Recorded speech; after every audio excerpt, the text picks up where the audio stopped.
Another great thing with this system, if we go, right, we'll go back. If we go to music, click on there, you'll see at the bottom there, VW BT 4542. If I click on there, you see you've got a choice between phone and the actual system in the VW. So we're on that. We'll go back. We'll try and go back. There you go.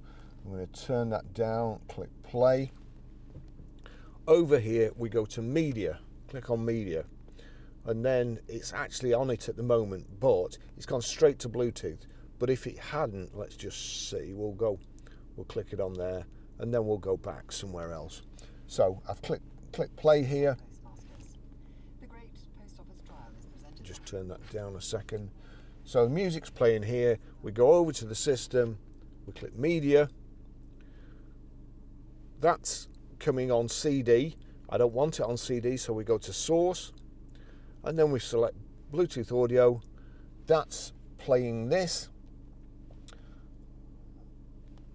I'll put that one on actually, and then turn this up. One of these actually, turn it up there.